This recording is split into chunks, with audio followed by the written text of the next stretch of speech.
अध्याय 6। नए प्रश्न, नए विचार। अनघा निकली सैर पर। अनघा आज पहली बार अपने विद्यालय की ओर से सैर पर जा रही थी। इसके लिए उसने देर रात पुणे महाराष्ट्र से वाराणसी उत्तर प्रदेश की ट्रेन पकड़ी। स्टेशन पर अनघा को छोड़ने आई उसकी माँ ने अध्यापिका से कहा, बच्चों को बुद्ध के बारे में बताने के साथ साथ उन्हें सारनाथ दिखाने भी ले जाइएगा। बुद्ध की कहानी। बौद्ध धर्म के संस्थापक सिद्धार्थ थे, जिन्हें गौतम के नाम से भी जाना जाता है। उनका जन्म लगभग 2500 वर्ष पूर्व हुआ था। यह वह समय था जब लोगों के जीवन में तेजी से परिवर्तन हो रहे थे। जैसे कि तुमने अध्याय 5 में पढ़ा, महाजनपदों के कुछ राजा इस समय बहुत शक्तिशाली हो गए थे। हजारों सालों के बाद फिर से नगर उभर रहे थे। गांवों के जीवन में भी बदलाव आ रहा था। अध्याय 9 देखो। बहुत से विचारक इन परिवर्तनों को समझने का प्रयास कर रहे थे। वे जीवन के सच्चे अर्थ को भी जानना चाह रहे थे। बुद्ध क्षत्रिय थे और शाक्य नामक एक छोटे से गण से संबंधित थे। युवावस्था में ही ज्ञान की खोज में घर के सुखों को छोड़ दिया। अनेक वर्षों तक वे भ्रमण करते रहे तथा अन्य विचारकों से मिलकर चर्चा करते रहे। अंततः ज्ञान प्राप्ति के लिए उन्होंने स्वयं ही रास्ता ढूंढने का निश्चय किया। इसके लिए उन्होंने बोध गया बिहार में एक पीपल के नीचे कई दिनों तक तपस्या की। अंततः उन्हें ज्ञान प्राप्त हुआ। इसके बाद वे बुद्ध के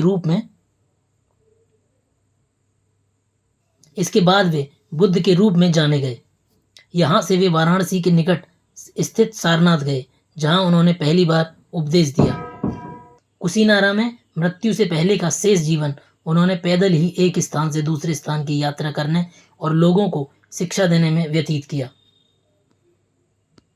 बुद्ध ने शिक्षा दी कि यह जीवन कष्टों और दुखों से भरा है और ऐसी हमारी इच्छा और लालसाओं से जो पूरी नहीं हो सकती के कारण होता है। कभी कभी हम जो चाहते हैं वह प्राप्त कर लेने के बाद भी संतुष्ट नहीं होते हैं एवं और अधिक वस्तुओं को पाने की इच्छा करने लगते हैं। बुद्ध ने इस लिप्सा को तृष्णा कहा। बुद्ध ने शिक्षा दी कि आत्म संयम अपनाकर हम ऐसी लालसा से मुक्ति पा सकते हैं।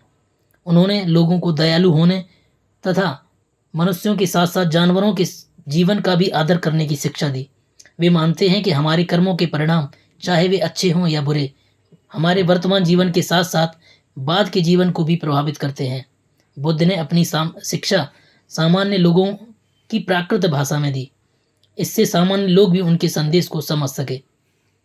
सारनाथ स्तूप। इस इमारत को स्तूप के नाम से जाना जाता है। यहीं पर बुद्ध ने अपना सर्वप्रथम उपदेश दिया। इस घटना की स्मृति में यहाँ स्तूप का निर्माण किया।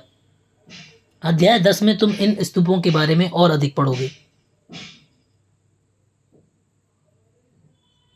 वेदों की रचना के लिए किस भाषा का प्रयोग हुआ था?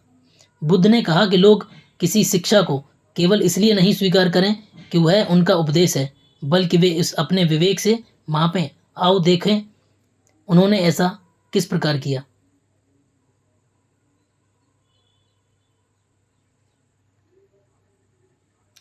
किस्सा गौतमी की कहानी। यह बुद्ध के विषय में एक प्रसिद्ध कहानी है। एक समय की बात है कि किस्सा गोमती नामक एक स्त्री का पुत्र मर गया। इस बात से वह इतनी दुखी हो गई कि वह अपने बच्चे को गोद में लिए नगर की सड़कों पर घूम घूम कर लोगों से प्रार्थना करने लगी कि कोई उसके पुत्र को जीवित कर दे। एक भला व्यक्ति उसे बुद्ध के पास ले गया। बुद्ध ने कहा, मुझे एक मुट्ठी सरसों के बीज ला कर दो, मैं तुम्हारे पुत्र को जीवित कर दूंगा। किस्सा गोमती बहुत प्रसन्न हुई, पर जैसे ही वह बीज लाने के लिए जाने लगी तभी बुद्ध ने उसे रोका और कहा, ये बीज एक ऐसे घर से मांग कर लाओ जहाँ किसी की मृत्यु न हुई हो। किस्सा गोमती एक दरवाजे से दूसरे दरवाजे गई, लेकिन जहाँ भी गई उसने पाया कि हर घर में किसी न किसी के माता पिता, बहन भाई, पति पत्नी, बच्चे, चाचा चाची, दादा दादी की मृत्यु हुई थी। बुद्ध दुखी माँ को क्या शिक्षा देने का प्रयास कर रहे थे? उपनिषद। इसी समय बहुत से दूसरे अन्य चिंतक भी दार्शनिक प्रश्नों का उत्तर ढूंढने का प्रयास कर रहे थे। उनमें से कुछ मृत्यु के बाद भी बाद के जीवन के बारे में जानना चाहते थे, जबकि अन्य यज्ञों की उपयोगिता के बारे में जानने को उत्सुक थे। इनमें से अधिकांश चिंतकों का यह मानना था कि इस विश्व में कुछ तो ऐसा है जो स्थायी है और जो मृत्यु के बाद भी बचा रहता है। उन्होंने इसका वर्णन आत्मा तथा ब्रह्म अथवा सार्वभौम आत्मा के रूप में किया। वे मानते थे कि अंततः आत्मा और ब्रह्म एक ही है। ऐसे कई विचारों का संकलन उपनिषदों में हुआ। उपनिषद उत्तर वैदिक ग्रंथों का हिस्सा थे। उपनिषद का शाब्दिक अर्थ है गुरु के समीप बैठना। इन ग्रंथों में अध्यापकों और विद्यार्थियों के बीच बातचीत का संकलन किया गया है। प्राय ये विचार सामान्य वार्तालाप के रूप में प्रस्तुत किए गए हैं। भारतीय दर्शन की 6 पद्धति षड दर्शन सदियों से भारत द्वारा सत्य की बौद्धिक खोज का प्रतिनिधित्व दर्शन की 6 शाखाओं ने किया। ये वैशेषिक, न्याय, सांख्य, योग और पूर्व मीमांसा और वेदांत या उत्तर मीमांसा के नाम से जाने जाते हैं। दर्शन की इन 6 पद्धतियों की स्थापना क्रमशः ऋषि कणाद, गौतम, कपिल, पतंजलि, जैमिनी, व्यास द्वारा की गई मानी जाती है, जो आज भी देश में बौद्धिक चर्चा को दिशा देते हैं। जर्मन मूल के ब्रिटिश भारतविद फ्रेडरिक मैक्समूलर के अनुसार दर्शन की इन 6 शाखाओं का विकास कई पीढ़ियों के दौरान व्यक्तिगत विचारकों के योगदान से हुआ। यद्यपि ये एक दूसरे से भिन्न दिखते हैं, तथापि सत्य की इनकी समझ में आधारभूत तालमेल दिखता है। बुद्धिमान भिखारी।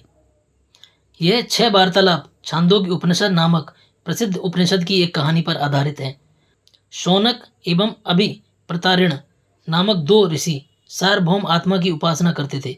एक बार ज्यों ही वे भोजन कर लिए बैठे, एक भिखारी आया, भोजन मांगने लगा। शौनक ने कहा, हम तुम्हें कुछ नहीं दे सकते। भिखारी ने पूछा, विद्वजन, आप किसकी उपासना करते हैं?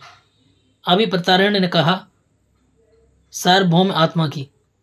ओह, इसका मतलब आप यह भी जानते हैं कि यह सार्वभौम आत्मा संपूर्ण विश्व में विद्यमान है? ऋषियों ने कहा, हाँ, हम यह जानते हैं। भिखारी ने पूछा, अगर यह सार्वभौम आत्मा संपूर्ण विश्व में विद्यमान है, तो यह मेरे अंदर भी विद्यमान है। मैं कौन हूँ? मैं इस विश्व का ही तो भाग हूँ। तुम सत्य बोलते हो युवा ब्राह्मण। इसलिए हे ऋषियों, मुझे भोजन न देकर आप उस सार्वभौम आत्मा को भोजन देने से मना कर रहे हैं। भिखारी की बात की सच्चाई जानकर ऋषियों ने उसे भोजन दे दिया। भिखारी ने भोजन पाने के लिए ऋषियों को किस तरह मनाया? इन चर्चाओं में भाग लेने वाले अधिकांशतः पुरुष ब्राह्मण तथा राजा होते थे।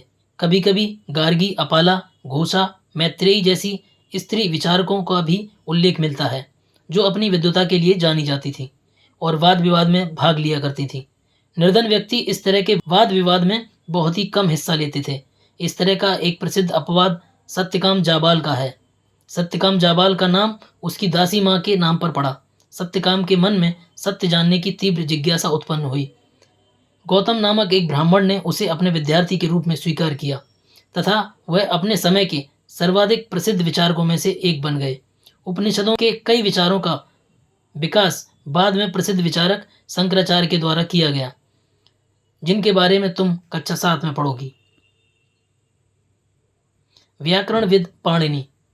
इस युग में कुछ अन्य विद्वान भी खोज कर रहे थे। उन्हीं प्रसिद्ध विद्वानों में एक पाणिनि ने संस्कृत भाषा के व्याकरण की रचना की। उन्होंने स्वरों और व्यंजनों को एक विशेष क्रम में रखकर उनके आधार पर सूत्रों की रचना की। ये सूत्र बीजगणित के सूत्रों से काफ़ी मिलते जुलते हैं। इसका प्रयोग कर उन्होंने संस्कृत भाषा के प्रयोगों के नियम लघु सूत्रों लगभग 3000 के रूप में लिखे। जैन धर्म। इसी युग में अर्थात लगभग 2500 वर्ष पूर्व जैन धर्म के 24वें तथा अंतिम तीर्थंकर वर्धमान महावीर ने भी अपने विचारों का प्रसार किया। वह बज्जी संघ के लिच्छवी कुल के एक क्षत्रिय राजकुमार थे। इस संघ के विषय में तुमने अध्याय 5 में पढ़ा है। 30 वर्ष की आयु में उन्होंने घर छोड़ दिया और जंगल में रहने लगे। 12 वर्ष तक कठिन एवं एकाकी जीवन व्यतीत किया। इसके बाद उन्हें ज्ञान प्राप्त हुआ।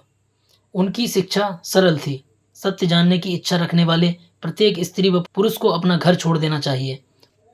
उन्हें अहिंसा के नियमों का कड़ाई से पालन करना चाहिए, अर्थात किसी भी जीव को न तो कष्ट देना चाहिए और न ही उसकी हत्या करनी चाहिए। महावीर का कहना था कि सभी जीव जीना चाहते हैं, सभी के लिए जीवन प्रिय है।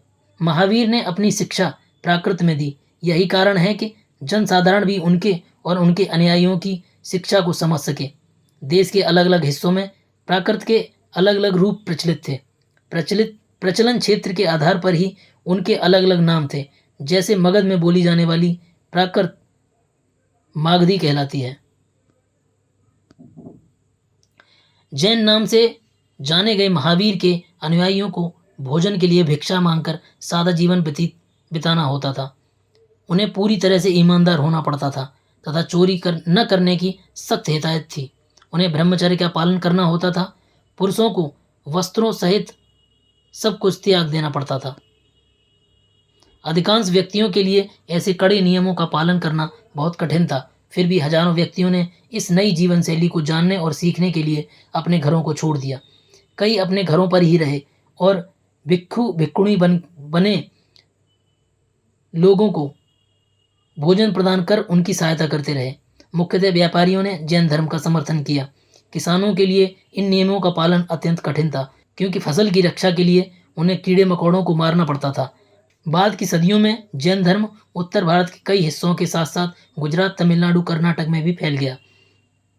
महावीर उनके अनुयायियों की शिक्षा कई शताब्दियों तक मौखिक रूप में ही रही। वर्तमान में उपलब्ध जैन धर्म की शिक्षाएं लगभग 1500 वर्ष पूर्व गुजरात में बल्लवी नामक स्थान पर लिखी गई थी। मानचित्र 7 में पृष्ठ 89 पर देखें।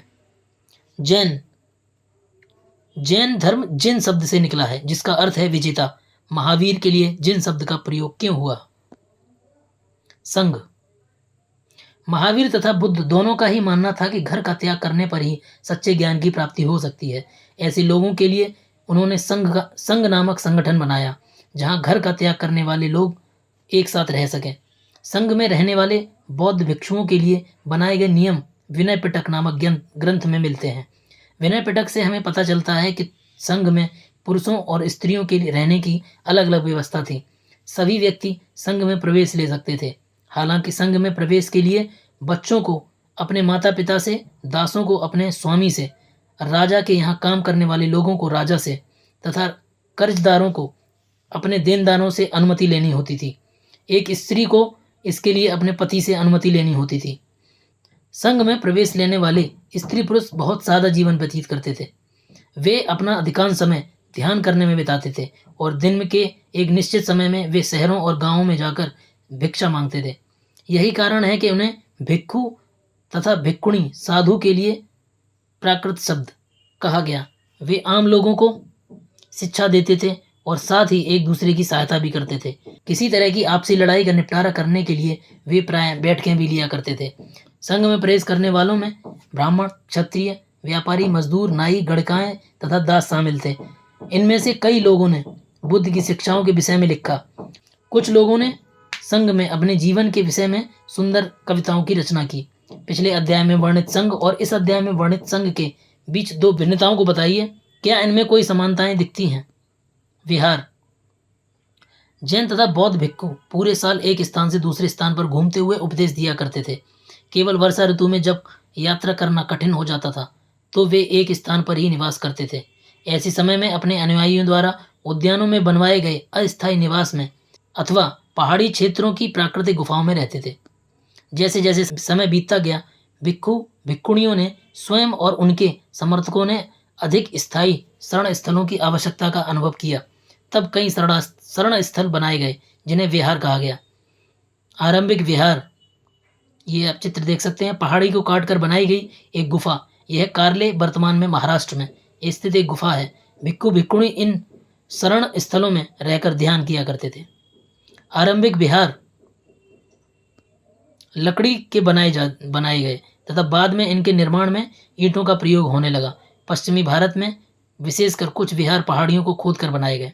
इसके ऊपर एक बौद्ध ग्रंथ से ज्ञात होता है, जिस तरह महासागरों में मिलने पर नदियों की पहचान अलग अलग समाप्त हो जाती है, ठीक उसी तरह बुद्ध के अनुयायी जब भिक्षुओं की श्रेणी में प्रवेश करते हैं तो वे अपना वर्ण, श्रेणी और परिवार सब त्याग देते हैं। प्रायः किसी धनी व्यापारी, राजा अथवा भूस्वामी द्वारा दान में दी गई भूमि पर विहार का निर्माण होता था। स्थानीय व्यक्ति भिक्षु भिक्षुणियों के लिए भोजन, वस्त्र तथा दवाइयाँ लेकर आते थे, जिसके बदले में भिक्षु और भिक्षुणी लोगों को शिक्षा देते थे। आगे आने वाली शताब्दियों में बौद्ध धर्म उपमहाद्वीप के विभिन्न हिस्सों के साथ साथ बाहरी क्षेत्रों में भी फैल गया।